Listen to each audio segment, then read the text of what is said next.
monopolios, mi presentación va a ser para mostrar por qué se crearon los bancos centrales realmente, y no la leyenda rosa que se ha creado a su alrededor, que predica que fueron creados en pos de la estabilidad financiera, suavizar y controlar crisis cíclicas inherentes al capitalismo. Pero para ello, primero se deberá definir qué es un banco central. Con este fin, presentaré 5 roles que estos adoptan para dilucidar cuáles son realmente esenciales a este. El primero es ser banco de bancos, es decir, una institución cuyos pasivos forman parte de las reservas de los bancos comerciales. En el libre mercado no surgirían bancos de bancos, sino cámaras de compensación privadas. Estas no surgirían como rivales de los bancos comerciales, sino como una institución que se especializaría en la compensación y la liquidación. Esta característica solo ha surgido como resultado de privilegios legales garantizados a un banco en específico por parte del gobierno. El segundo sería el monopolio de emisión de moneda. Esta tampoco sería una característica que surgiese en un mercado competitivo. Es un monopolio legal, no natural, como evidencia registros históricos como por ejemplo el de Kurt Schuller en el capítulo de World History Free Banking. Vera Smith consideraba esta como una característica esencial de un banco central. El tercero es ser prestamista de última instancia. Su función es actuar como respaldo para los bancos en caso de un drenaje de reservas por un aumento de la preferencia del efectivo del público. Y esto haría que disminuyese peligrosamente las reservas del sistema de bancos con reserva fraccionaria. Esta sí sería una característica no esencial de un banco central, ya que solo es necesario que la entidad sea un banco para ejercer esta posición. Porque, por ejemplo, entidades como la Cámara de Compensación de Nueva York en el pánico de 1857 dejó su política de coeficiente de caja de 100% que habían mantenido en ese momento para emitir certificados contra depósitos de sus bancos temporalmente no liquidables durante la temporada de la crisis para salvar la posición de sus bancos. Pero no sería igual que con un banco central, ya que la Cámara de Compensación debe seguir forzosamente las reglas de Bagehot, pero el Banco Central no. El cuarto sería regular los bancos comerciales. Esta función está encaminada a garantizar la solvencia de los bancos, para evitar la quiebra de estos. También sería para ganarse la confianza del público, pero estas dos funciones también eran realizadas por cámaras de compensación. Por eso se concreta que la función que solo un banco central, es decir, una entidad financiada por el gobierno, puede realizar, que son regulaciones hostiles a los bancos, como por ejemplo la restricción de intereses a los préstamos, ya que sería contraproducente para una cámara de compensación, pero para un banco central no. El quinto y último sería llevar a cabo política monetaria, es decir, perseguir un objetivo macroeconómico controlando la base monetaria y la oferta monetaria. Esta también se podría considerar como una característica que solo poseen los bancos centrales, ya que, aunque una cámara de compensación lleva a cabo la política monetaria de prestamista de última instancia, esto solo sería en casos especiales y la norma sería que no haya un ente que controle la cantidad de dinero en el largo plazo. Habiendo presentado ya los 5 roles, podríamos definir a un banco central, entendiendo mejor esta definición cuando veamos su origen. Hasta ahora, los roles solo se han comparado bancos centrales con cámaras de compensación, que vendría a ser la institución que surgiría en un sistema de banca libre. Pero los bancos centrales tienen otros sistemas rivales de los que también tenemos que diferenciarlos, como podrían ser, por ejemplo, institutos monetarios o currency boards. Lo que diferencia de cualquier otro sistema es el monopolio de emisión de moneda, que le es dado por el Estado. Pero no solo eso, porque si no también lo podría ser un banco privado con ese monopolio. Pero este es un sistema diferente, ya que, aun y teniendo el monopolio de emisión de moneda, debe mantener la convertibilidad, normalmente a un ancla monetaria. En cambio, el Banco Central tiene discrecionalidad sobre el tipo de cambio y no tiene un mínimo de reservas. De estas 3 características es que se derivan todas las demás de un banco central.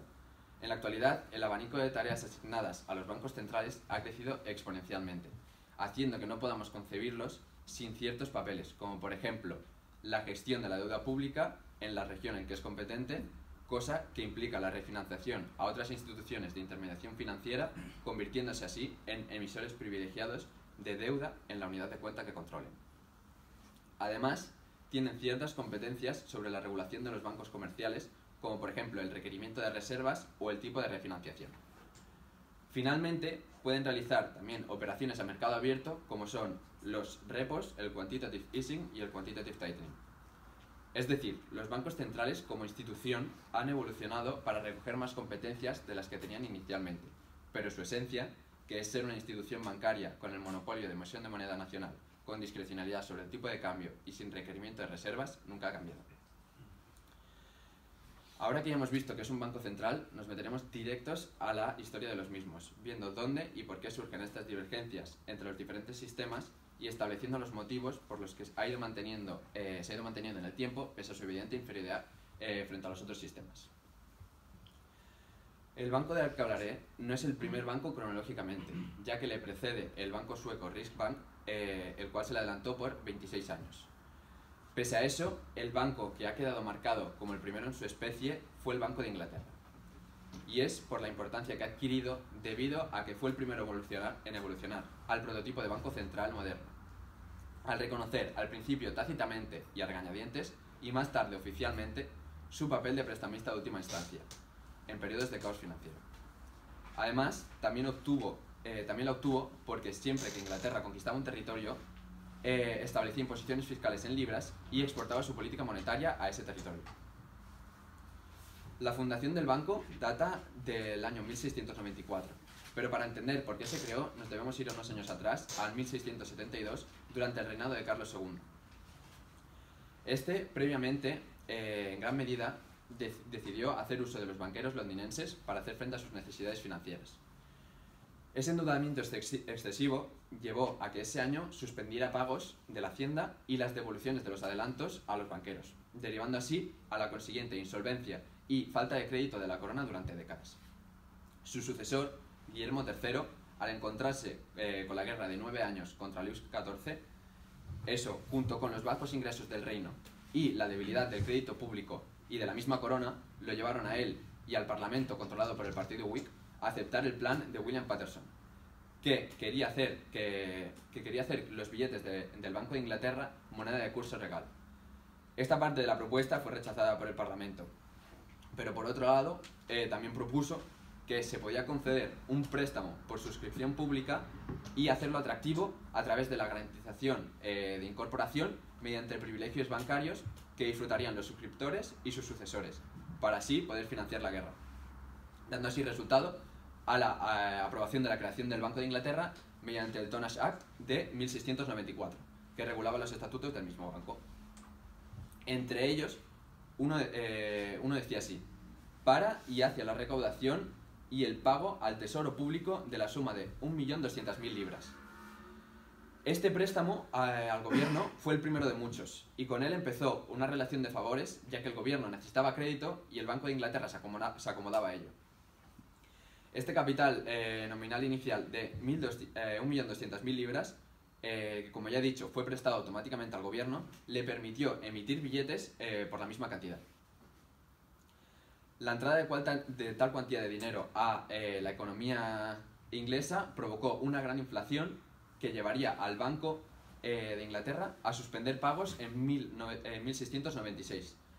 Eso se juntó con que el gobierno volvió a tener necesidad de crédito y llevó a la primera de muchas revisiones del Acta Constitutiva, que esta fue en 1697. Esta tiene importancia ya que concede el primer monopolio al banco y empieza a adquirir expectativas de importancia que antes carecía. Se permitió la emisión de billetes a la vista pagables al portador. Se amplió su capital y se le concedieron dos monopolios. El primero fue el de la custodia de los saldos del gobierno. Es decir, a partir de ese momento, todas las cuentas pendientes del gobierno se debían hacer a través de este banco, lo que supuso un aumento de su prestigio. El segundo fue que durante la vigencia del Acta Constitutiva no se podían crear ningún otro banco o corporación con naturaleza de banco en todo el reino, y esto se hizo mediante una ley especial. Y por último, también se estableció que ningún acto del Banco de Inglaterra daría lugar a responsabilidades que pudieran desembocar en la confiscación de bienes personales de cualquier miembro de la corporación. Es decir, adquirieron el privilegio de la responsabilidad limitada, que les sería denegado al resto de bancos durante siglo y medio. De este privilegio es que empezaron a surgir las llamadas sociedades anónimas, que eran muy superiores en algunos aspectos a la forma de asociación que existía hasta ese momento, ampliando así aún más los privilegios del banco. A partir de este momento y hasta el año 1800, el gobierno recibió crédito del Banco de Inglaterra en 7 ocasiones, de las cuales una en 1742 fue sin intereses. A cambio, se le renovaban los privilegios y se le permitía una ampliación de capital, lo que permitía emitir más billetes. Además de todo esto, hay 2 fechas que remarcar en esta horquilla, que son 1709 y 1751. La primera, ya que se estableció que ningún otro banco será erigido, establecido o permitido por el Parlamento y que no será legal para ningún cuerpo político o corporativo erigido o por erigir o para ninguna otra persona unida o por unir en convenios o sociedad que exceda el número de 6 personas en esa parte de Gran Bretaña llamada Inglaterra, pedir prestado, deber o tomar cualquier suma o sumas de dinero en sus billetes o notas pagaderas a la demanda, o en cualquier momento de menos de 6 meses desde el préstamo de los mismos, durante la continuidad de dicho privilegio al gobernador y compañía. Es decir, esto implicaba dejar fuera del negocio de la banca a todas las sociedades anónimas. ¿Por qué? Porque en ese momento el negocio de la banca consistía en la emisión de billetes, eran sinónimos.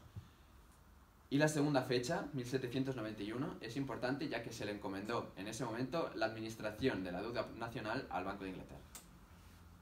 Todo esto sirvió para aumentar aún más la importancia del banco, que llevó a que sobre 1780 todas las emisiones privadas de billetes en Londres hubiesen desaparecido, y que los bancos más pequeños llevaron sus saldos líquidos al Banco de Inglaterra, empezando así a adquirir ya características de Banco Central.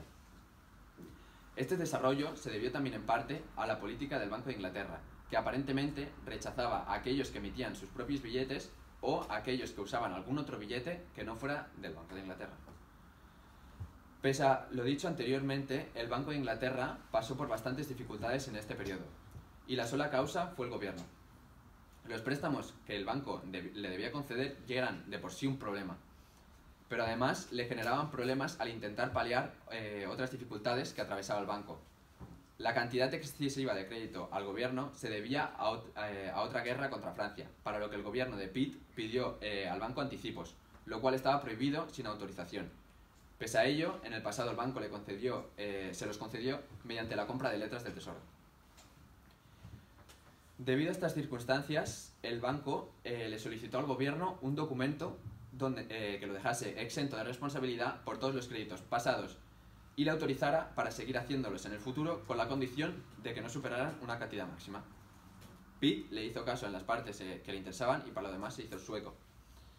Llevó este proyecto de ley al Parlamento, pero sin la condición de que hubiese un límite a la cuantía del préstamo, lo que supuso que ahora el banco estaba obligado a satisfacer cualquier requerimiento del gobierno. Como ya he dicho, Pitt pidió tanta cantidad prestada que llegó a poner en peligro todo el tipo de cambio y las reservas del banco, cosa que no frenó a Pitt, que siguió buscando facilitar más los préstamos al gobierno. Esta actuación fue la que llevó al Banco de Inglaterra a suspender pagos en oro mediante la Ley de Restricción Bancaria de 1879. La acción tomada por el gobierno sentó precedente y hizo que el público diera por supuesto que en futuros casos en los que el banco tuvieran problemas, el gobierno saltaría en su ayuda. En este punto, la libra empezó a depreciarse a ritmos vertiginosos y también, debido a estos préstamos, de facto actuaba como moneda de curso legal. Pese a que esta característica no se le fue reconocida hasta 1812. Lo que llevó a que los bancos empezaran a usar como reserva de sus emisiones y empezaron a usarse en lugares del reino donde antes no se usaban. La suspensión de pagos fue muy rentable y se empezó a ver que el Banco de Inglaterra era un tipo de entidad reguladora a pesar de su negativa expresa a realizar esa función. Pese a que el carácter de curso legal le fue revocado unos años después, de 1812, los bancos provinciales intentaban que su clientela empezase a ver los billetes del Banco de Inglaterra como oro y los aceptaran como tal, debido a la escasez de oro en la provincia. El oro lo usaban para los billetes de denominación más pequeña porque el Banco de Inglaterra no emitía billetes inferiores a 5 libras, lo que llevó que en caso de necesidad las reservas de oro del Banco de Inglaterra fueran el único sitio al que se podía recurrir para encontrarlo. A todo esto le siguió una etapa de política expansiva que llevó a la crisis de 1825. Todo el mundo responsabilizó a los bancos comerciales ya que emitían billetes de baja denominación, pero realmente estos no podían hacer política independientemente del Banco de Inglaterra. Y este, a su vez, estaba bajo la presión del gobierno para tomar tal tipo de políticas. Al final, todos los grandes problemas suelen derivar del mismo sitio, es decir, de una mala regulación. Esta crisis hizo que se pusiera en debate el privilegio que se le concedió al Banco de Inglaterra, ya que, como Lord Liverpool decía, permite cualquier descripción de banca, excepto aquella que es estable y segura. Su visión prevaleció y se estableció una excepción a ese privilegio y ahora se podía establecer bancos por acciones de más de 6 personas fuera del radio de 65 millas alrededor de Londres, y el Banco de Inglaterra fue autorizado para establecer sucursales. También se abordó la cuestión de los billetes pequeños, prohibiendo todo billete inferior a 5 libras. Más adelante, en 1833, se decidió que el monopolio del Banco de Inglaterra no incluía los bancos de depósito, por lo que la renovación del Acta Constitutiva se permitió a los bancos por acciones emitir billetes a la vista pagables al portador en Londres, además de hacer las notas de más de 5 libras del Banco de Inglaterra curso legal siempre que se mantuviese la convertibilidad. La primera decisión llevó a la expansión exponencial de los tipos de ese tipo de bancos, pero la rapidez jugó en su contra, ya que esa expansión fue demasiado rápida para ser sólida. Además de todo esto, se le empezó a pedir información como la cantidad de oro que poseía, sus depósitos y notas en circulación, lo que suponía que se empezaba a reconocer su posición especial y su responsabilidad pública. En este periodo de turbulencias financieras ocurrió el debate entre la Banking School y la Currency School, que acabó ganando la última, e impuso su visión mediante la renovación del Acta Constitutiva de 1844, más conocida como Pills Act. Esta acta separó el banco en 2 departamentos independientes, el uno del otro. El primero era el departamento de emisión, que se encargaba de la emisión y redención de billetes. Además, estaba obligado a mantener una reserva marginal del 100%. El segundo era el departamento de banca, que se encargaba de todas las demás funciones de la banca, incluyendo descontar y los depósitos. Además, la emisión de billetes de los otros bancos fue congelada, dando así al Banco de Inglaterra un monopolio efectivo sobre la cantidad de billetes en Inglaterra. Y en caso de que algún banco de emisión renunciase a su derecho de emisión, el banco podía incrementar su emisión de billetes sin respaldo en 2/3, en la cantidad de 2/3 de la emisión que tenía el anterior banco. En un principio, la emisión de billetes sin respaldo, es decir, billetes fiat, estaba limitada a 14 millones de libras, pero esta llegó a alcanzar la cantidad de 17 millones. Pero, como las siguientes crisis evidenciaron, esta acta no sirvió para su propósito, ya que el gobierno siempre estaba ahí para salvaguardar la posición del banco, permitiendo que se saltara la limitación de los bonos del tesoro que podía poseer. Ejemplos de este hecho son la crisis de 1847, de 1857 y de 1866. Pero si no se hubiese permitido que el banco se saltara ese requerimiento, las crisis hubiesen sido mucho peor, ya que estas, en un principio, solo suponían shocks, y era la misma restricción de la acta de Pills la que los convertía en crisis, ya que el peligro se encontraba en que quebrase el departamento de banca, mientras que el departamento de emisión permanecía lleno de oro sin poder prestar ni emitir billetes en base a este oro. Ya hacia finales de siglo, después del pánico de 1890, que se resolvió con rapidez, pero desoyendo las recomendaciones de Bagehot, el banco voluntariamente decidió poner en riesgo su posición pagando las deudas del banco que iba a quebrar en ese entonces. Es decir, no tenía ninguna obligación legal y aún así lo hizo, lo que haría que sentase precedente y en casos futuros similares no pudiera echarse a un lado, ya que se estableció como prestamista de última instancia a los ojos del público. El Banco de Inglaterra se había consolidado ya como banco central, debido a que controlaba el medio de redención de los bancos. Pero ese poder acarreaba una desventaja, y es que los intereses privados del banco, es decir, sus beneficios, pasaban a un segundo plano, ya que tenía la responsabilidad de dar soporte al mercado. La hegemonía del Banco de Inglaterra ahora era indiscutible, y todo el mundo se había acomodado a ella, y ha perdurado hasta nuestros días, exportando este nefasto sistema de la banca central que se ha expandido cual virus alrededor del mundo por el afán de poder de los gobiernos. En conclusión, hemos visto cómo durante toda su historia el Banco de Inglaterra ha ido ganando fuerza, privilegios y hegemonía debido al trato de favor que recibía por parte del gobierno, que se beneficiaba de la relación de cambio del crédito que le concedía al banco. Era una relación de mutuo beneficio que hizo que un privilegio evolucionase a una institución como los bancos centrales. Muchas gracias.